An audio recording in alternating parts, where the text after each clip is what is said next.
अब एंजाइम्स की कुछ प्रॉपर्टीज़ हैं, इंपॉर्टेंट प्रॉपर्टीज़। एक तो प्रोटीन नेचर का होता है ज़्यादातर, ये हम देख चुके हैं। इसकी एक्सेप्शन क्या थी, राइबोजाइम और राइबोन्यूक्लियस भी आरएनए के एंजाइम्स होते हैं। ये केमिकल रिएक्शन में पार्टिसिपेट करेंगे, they don't initiate chemical reaction, speed up कराते हैं बस रिएक्शन की रेट की, स्पीड को अप कर देते हैं, जल्दी हो जाता है reaction. Enzymes don't change equilibrium but brings about the equilibrium quickly, equilibrium को वो बदलते नहीं है, इक्विलिब्रियम जल्दी बुला लेते हैं बस।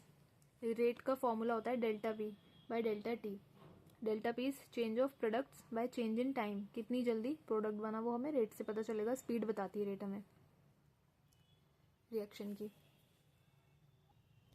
देन एफिशिएंसी, एफिशिएंसी होती क्या है, number of substrate molecules converted into product per unit time, कितने टाइम में उसने सबस्ट्रेट को प्रोडक्ट बना दिया, वो उसकी एफिशिएंसी बताता है। अगर कम टाइम लिया तो उसकी एफिशिएंसी ज़्यादा है, तो ये उसका हमारा टर्नओवर बताता है। तो एक ये दिया है एग्जाम्पल, ये कार्बन डाइऑक्साइड पानी के साथ मिलके क्या बनाता है, कार्बोनिक एसिड बनाता है। एंजाइम यूज होता है कार्बोनिक एनहाइड्रेस जो आरबीसीज में प्रेजेंट होता है। तो इस एंजाइम के बिना तो ये रिएक्शन कितना स्लो है, 200 मॉलिक्यूल बनते हैं पर आवर, लेकिन इस एंजाइम की प्रेजेंस में 6 लाख मॉलिक्यूल बन रहे हैं, 6 लाख मॉलिक्यूल्स पर सेकेंड। ये एक घंटे में कहाँ 200 बन रहे थे, अब एक सेकेंड में इतने सारे 6 लाख मॉलिक्यूल बन रहे हैं। तो कितने टाइम उसने रिएक्शन को बढ़ा दिया, 10 मिलियन टाइम्स। तो इतनी ज़्यादा एफिशिएंसी है इस कार्बोनिक एनहाइड्रेस की। चौथी प्रॉपर्टी है अनचेंज नेचर, एंजाइम खुद चेंज नहीं होते, remain unchanged at the end of reaction. Enzyme को कोई फर्क नहीं पड़ेगा, रिएक्शन में पार्टिसिपेट नहीं करेगा, वो बस स्पीड अप करा देगा। एंजाइम की स्पेसिफिसिटी होती है, हाईली स्पेसिफिक होते हैं, मतलब कि एग्जाम्पल के तौर पे माल्टेज एक एंजाइम है जो सिर्फ और सिर्फ माल्टोज पे ही एक्ट करेगा और सुक्रोज पे एक्ट नहीं करेगा, मतलब माल्टोज के अलावा किसी पे एक्ट नहीं करेगा। तो एक एंजाइम सिर्फ एक ही रिएक्शन के लिए स्पेसिफिक है, वो बाकी रिएक्शन नहीं कराएगा। माल्टेज सिर्फ एक ही रिएक्शन करा सकता है, माल्टोज को ग्लूकोज में तोड़ देगा। तो माल्टोज अगर याद हो तो मैं स्टार्टिंग में पढ़ाया था ना, डाइसैकराइड होता है अल्फा ग्लूकोज का, अल्फा 1,4 लिंकेज होती है, तो माल्टेज सिर्फ माल्टोज पे एक्ट करेगा।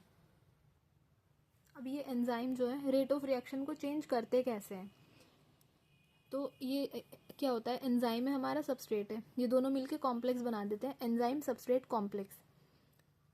उसके बाद क्या बनेगा, रिएक्शन चलेंगे अंदर, सबस्ट्रेट प्रोडक्ट में कन्वर्ट हो जाएगा, तो एंजाइम प्रोडक्ट का कॉम्प्लेक्स होगा, फिर एंजाइम क्या है, प्रोडक्ट को रिलीज कर देगा, अलग हो जाएंगे दोनों, एंजाइम अलग हो गया, प्रोडक्ट अलग हो गए। ये दोनों जो कॉम्प्लेक्स हैं, इन दोनों को ट्रांजिशन स्टेट बोलते हैं, और ये दोनों जो कॉम्प्लेक्स है वो अनस्टेबल होते हैं बिल्कुल, मतलब उसमें रिएक्शन चल रहे हैं। तो ये एंजाइम है, पोटेंशियल एनर्जी वर्सेस रिएक्शन का ग्राफ है ये। इस ग्राफ में क्या दिखा रखा है, जैसे जैसे रिएक्शन चलेगा पहले पोटेंशियल एनर्जी बढ़ रही है, फिर कम हो गई। ये पहला वाला जो ये एक्सोथर्मिक का ग्राफ है, एक्सोथर्मिक का मतलब होता है जिसमें एनर्जी रिलीज होती है। तो जब एनर्जी रिलीज होगी तो बाद में एनर्जी कम हो जाएगी ना, कोई भी चीज़ रिलीज कर दी अपने अंदर से निकाल दी तो वो कम हो जाएगी। तो पहले सबस्ट्रेट की एनर्जी ज़्यादा थी, प्रोडक्ट की एनर्जी कम हो गई, नीचे आ गया, ये कम है, उसकी ज़्यादा थी सबस्ट्रेट की, तो ये रिएक्शन चला। तो इसमें दो ग्राफ शो कर रखे हैं, एक तो ये ऊपर वाला, एक नीचे वाला, और ये जो हाईएस्ट है इसकी एनर्जी सबसे ज़्यादा है। हमने क्या देखा था, जो कॉम्प्लेक्स होते हैं वो ट्रांजिशन स्टेट होते हैं और वो अनस्टेबल होते हैं। ट्रांजिशन स्टेट मतलब कि सबस्ट्रेट से प्रोडक्ट की तरफ जा रहा है, प्रोडक्ट बन रहा है, और ये अनस्टेबल होते हैं। और अगर केमिस्ट्री में पढ़ा हो तो ये पता होगा कि अनस्टेबल चीज़ की पोटेंशियल एनर्जी बहुत हाई होती है, जिसकी एनर्जी ज़्यादा होती है उसकी स्टेबिलिटी कम होती है। तो यहाँ पे सबसे हाई पोटेंशियल एनर्जी है, तो ये हमारा ट्रांजिशन स्टेट है टॉप पे। तो एक टर्म होता है एक्टिवेशन एनर्जी। एक्टिवेशन एनर्जी क्या होती है, जो सबस्ट्रेट से लेके ट्रांजिशन स्टेट तक जाने में जितनी एनर्जी लग रही है टोटल, पूरी जो वर्टिकली दिखा रखी है, ये हमारी एक्टिवेशन एनर्जी होती है। तो बिना एंजाइम के एक्टिवेशन एनर्जी ज़्यादा लग रही है, और activation energy in the presence of enzyme इतनी कम लग रही है। मतलब कि एंजाइम ने क्या कर दिया, एक्टिवेशन एनर्जी को कम कर दिया। तो एक्टिवेशन एनर्जी को कम करेगा तो ट्रांजिशन स्टेट जल्दी आ जाएगा और रिएक्शन जल्दी हो जाएगा। ये दूसरा ग्राफ भी सेम ही चीज़ दिखा रहा है, विद एंजाइम विदाउट एंजाइम, बस एक डिफरेंस है इसमें, ये एंडोथर्मिक है। एंडोथर्मिक मतलब ये एनर्जी एब्जॉर्ब कर लेगा, तो जो फाइनली प्रोडक्ट की एनर्जी होगी वो ज़्यादा होगी, एब्जॉर्ब कर ली, पहले कम थी एनर्जी फिर बढ़ गई, तो इसमें फाइनली ऊपर चला जाएगा और इसमें नीचे आ गया क्योंकि एक्सोथर्मिक था। For a reaction to start an external amount of energy is required activation energy. एक रिएक्शन को होने के लिए एक हमें एनर्जी चाहिए होती है, एक्टिवेशन एनर्जी। एंजाइम क्या करता है, इस एक्टिवेशन एनर्जी को कम कर देता है, तो इसीलिए जल्दी रिएक्शन हो जाता है। फैक्टर्स अफेक्टिंग एंजाइम एक्टिविटी, कौन कौन से ऐसे फैक्टर है जो एंजाइम की एक्टिविटी को अफेक्ट करते हैं, क्योंकि ये एक प्रोटीन स्ट्रक्चर है, टर्शरी स्ट्रक्चर होता है इसका, तो अलग अलग फैक्टर्स होते हैं जो उसको उसकी एक्टिविटी को अफेक्ट करेंगे। जैसे टेम्परेचर हो गया, टेम्परेचर क्या है, enzyme shows maximum activity at an optimum temperature, एक ऑप्टिमम टेम्परेचर होना चाहिए जिसपे वो मैक्सिमम एक्टिविटी शो करेगा, उससे कम या उससे ज़्यादा पे एक्टिविटी रिड्यूस हो जाएगी। तो डिक्रीज और increase in temperature leads to decrease in enzymatic activity, चाहे टेम्परेचर हम कम करें ऑप्टिमम रेंज से या बढ़ा दें, दोनों में ही एंजाइम की एक्टिविटी कम हो जाएगी। Low temperature preserve the enzyme temporary inactive, low temperature में इनएक्टिव हो जाएगा एंजाइम। और हाई टेम्परेचर पे क्या होता है, हाई टेम्परेचर पे डीनेचर हो जाता है, उसका जो स्ट्रक्चर है टर्शरी स्ट्रक्चर वो खराब हो जाता है। और मैंने एक चीज़ और बताई थी, टर्शरी स्ट्रक्चर जो होता है वो रिस्पॉन्सिबल होता है बायोलॉजिकल एक्टिविटी के लिए। तो एंजाइम की बायोलॉजिकल एक्टिविटी क्या है, रिएक्शन को स्पीड अप करना। तो टर्शरी स्ट्रक्चर हाई टेम्परेचर से खराब हो रहा है तो बायोलॉजिकल एक्टिविटी चली गई एंजाइम की, तो एंजाइम खराब हो गया, रिएक्शन नहीं करवाएगा। तो लो टेम्परेचर पे इनएक्टिव हो जाता है, लो टेम्परेचर में इनएक्टिव हो गया तो हम टेम्परेचर वापस से बढ़ा के ऑप्टिमम रेंज में ला के उसकी एक्टिविटी को रीगेन करवा सकते हैं, रीगेन इट्स एक्टिविटी। लेकिन हाई टेम्परेचर में डीनेचर होने के बाद उसको ठीक नहीं किया जा सकता। At higher temperature denaturation of enzyme takes place as it leads to breakage of H bonds of tertiary structure, जो हमारे टर्शरी स्ट्रक्चर के हाइड्रोजन बॉन्ड्स थे हाई टेम्परेचर पे वो टूट जाते हैं, उसकी वजह से इसकी जो कैटलिटिक एक्टिविटी है वो लॉस हो जाती है, डीनेचर हो जाता है एंजाइम। ये क्या है, थंब रूल क्या बताता है, रेट ऑफ रिएक्शन डबल्स और reduces to half for every 10 degree change in temperature in either direction. इसका क्या मतलब है, 10 डिग्री टेम्परेचर चाहे मैं बढ़ाऊँ चाहे 10 डिग्री टेम्परेचर कम करूँ, उससे क्या होगा, रेट ऑफ रिएक्शन जो है डबल हो जाएगी या हाफ हो जाएगी। अगर मैंने बढ़ाया टेम्परेचर तो रेट डबल कर जाएगी, और अगर घटाया टेम्परेचर बाय 10 डिग्री तो रेट हाफ हो जाएगी। ये ऑप्टिमम रेंज के अंदर ही बात कर रहे हैं, ऑप्टिमम रेंज से ऊपर करके बढ़ाया तो डीनेचर हो जाएगा और नीचे करके कम किया तो इनएक्टिव हो जाएगा। लेकिन रेंज के अंदर ही अगर टेम्परेचर बढ़ाएंगे या कम करेंगे तब भी रेट पे फ़र्क आएगा, बढ़ाने पे डबल हो जाएगी और 10 डिग्री कम करने पे हाफ हो जाएगी। तो ये कर्व आता है बेल शेप्ड कर्व, एनसीईआरटी में भी दिया है, इधर टेम्परेचर है एक्स एक्सिस पे, वाई एक्सिस पे एंजाइम की एक्टिविटी है, ये बेल की शेप आएगी, ये हमारा ऑप्टिमम टेम्परेचर है। इससे इस रेंज से इधर जाएंगे या इधर जाएंगे तो एक्टिविटी तो ऊपर जाके बढ़ेगी ना वाई एक्सिस पे, नीचे आ रही है इधर, बढ़ नहीं रही, तो ऑप्टिमम टेम्परेचर होना चाहिए। सिमिलरली पीएच भी एक ऑप्टिमम होना चाहिए, ऑप्टिमम पीएच पे ही मैक्सिमम एक्टिविटी एंजाइम शो करेंगे। जैसे कि ट्रिप्सिन और पेप्सिन का एग्जांपल है, पेप्सिन भी एक डाइजेस्टिव एंजाइम है, ट्रिप्सिन भी डाइजेस्टिव एंजाइम है, दोनों प्रोटीन डाइजेस्टिंग होते हैं। पेप्सिन स्टमक में मिलता है तो ये एसिडिक मीडियम, इसका ऑप्टिमम पीएच हो गया। ट्रिप्सिन इंटेस्टाइन में मिलता है तो इसका ऑप्टिमम पीएच हो गया अल्कलाइन मीडियम। इसका भी सेम बेल शेप्ड कर्व आता है। फिर हमारा तीसरा फैक्टर होता है सबस्ट्रेट की कॉन्सेंट्रेशन। सबस्ट्रेट रिएक्टेंट को ही बोलते हैं सबस्ट्रेट, उसकी कॉन्सेंट्रेशन जिस पे मतलब कि एंजाइम एक्ट कर रहा है। तो सबस्ट्रेट अगर हम बढ़ाएंगे, increase in substrate concentration leads to increase in rate of reaction. Rate of reaction क्या होती है, वेलोसिटी या स्पीड रिएक्शन की। तो सबस्ट्रेट की अगर कॉन्सेंट्रेशन बढ़ाएंगे तो स्पीड भी बढ़ जाएगी। ये कॉन्सेंट्रेशन है सबस्ट्रेट की डायरेक्टली प्रोपोर्शनल है स्पीड या वेलोसिटी ऑफ रिएक्शन के साथ। Ultimately it reaches to maximum velocity V max.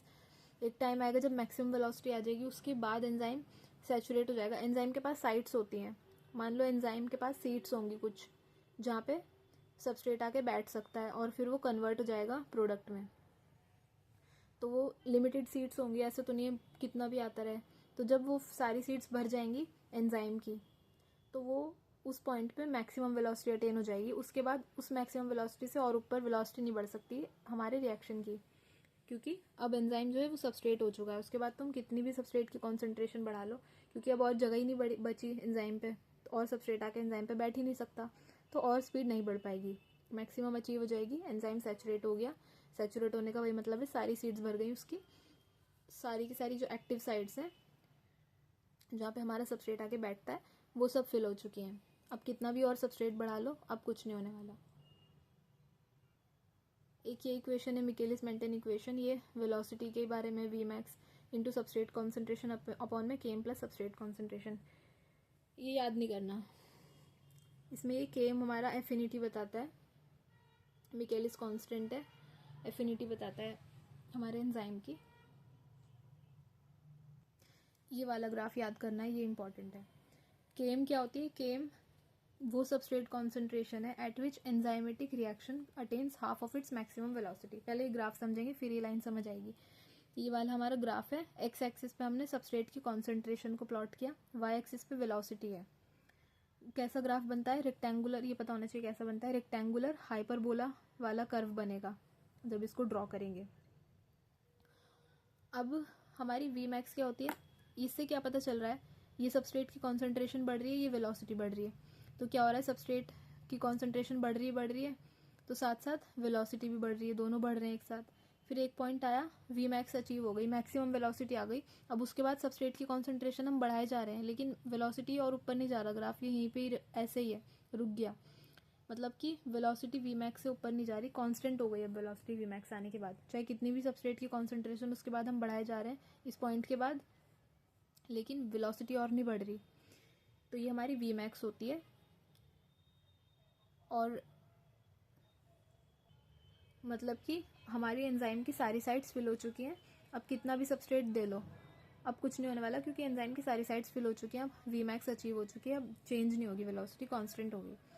एक होती है V max by 2 half velocity, इस मैक्सिमम की आधी है V max by 2 half velocity, simple. लेकिन इस हाफ वेलोसिटी को जब हम इधर ड्रॉ करेंगे, प्लॉट करेंगे और नीचे देखेंगे एक्स एक्सिस पे, इस पॉइंट पे एक्स एक्सिस को चेक करेंगे, तो जो कंसंट्रेशन आएगी, इधर कंसंट्रेशन है ना एक्स एक्सिस पे, तो इसके करस्पॉन्डिंग जो कंसंट्रेशन आ रही है वो क्या है हमारी? के एम।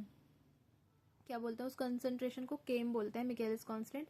केम क्या है? सबस्ट्रेट की वो कॉन्सेंट्रेशन जिसपे जो रिएक्शन की वेलोसिटी है वो वी मैक्स की हाफ आ रही है, वो होती है हमारी केम।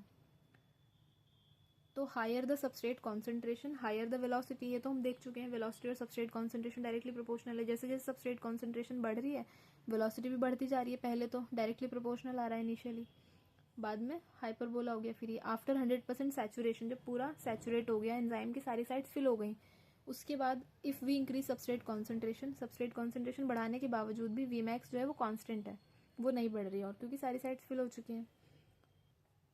एक छोटा सा पैराग्राफ एनसीईआरटी में इनहिबिशन के बारे में दे रखा है। इनहिबिशन का मतलब क्या है? किसी चीज़ को रोक देना। तो एंजाइम की एक्टिविटी भी डिपेंड करती है इनहिबिटर्स पे। इनहिबिटर क्या होते हैं? जो इनहिबिट कर देंगे एंजाइम की एक्टिविटी को, रोक देंगे, उसको बोलेंगे इनहिबिटर। तो वो इनहिबिटर जो कि सबस्ट्रेट से रिजेंबल करता है, मान लो सबस्ट्रेट जो हमारा जिस पे एंजाइम एक्ट करेगा कि ऐसी शेप है, और इनहिबिटर की भी सेम ही शेप हो गई, तो जो हमारा एंजाइम है उसकी एक्टिव साइट है, ये एंजाइम है, उसकी ऐसी वाली एक्टिव साइट है, और इसमें जाके ये ऐसे फिट हो जाएगा। सबस्ट्रेट का काम है ऐसे फिट होना, बट इनहिबिटर की भी सेम है, तो सबस्ट्रेट की जगह ये भी फिट हो सकता है यहाँ से, उसके बाद रिएक्शन होगा। तो क्लोजली रिजेंबल करता है सबस्ट्रेट से इन इट्स मॉलिक्यूलर स्ट्रक्चर, दिखने में, तो वो इनहिबिट कर सकता है, इसके जैसा है, धोखा दे देगा, इनहिबिट कर देगा इसको, इसके साथ खुद बाइंड कर जाएगा। सबस्ट्रेट होता तो प्रोडक्ट बनता, अब ये सबस्ट्रेट तो है नहीं, इनहिबिटर है, इसके जैसा दिख रहा है, तो प्रोडक्ट नहीं बन पाएगा, तो उसको बोलेंगे इनहिबिशन हो गई। और जो रिजेंबल करेगा, रिजेंबल कर रहा है तो इसलिए कॉम्पिटिटिव इनहिबिटर। क्यों कॉम्पिटिटिव इनहिबिटर कह रहा है? क्योंकि दोनों में कॉम्पिटिशन हो रहा है एंजाइम की एक्टिव साइट के साथ बाइंड करने के लिए। एक्टिव साइट क्या होती है एंजाइम की? वो साइट जहाँ पे सबस्ट्रेट आके बाइंड करेगा। तो क्लोज स्ट्रक्चरल सिमिलैरिटी है सबस्ट्रेट के साथ, तो ये कॉम्पीट करता है, इसीलिए हम इसे कॉम्पिटिटिव इनहिबिशन बोलते हैं। इसके एग्जाम्पल, इसका क्या एग्जाम्पल दिया है एनसीईआरटी ने?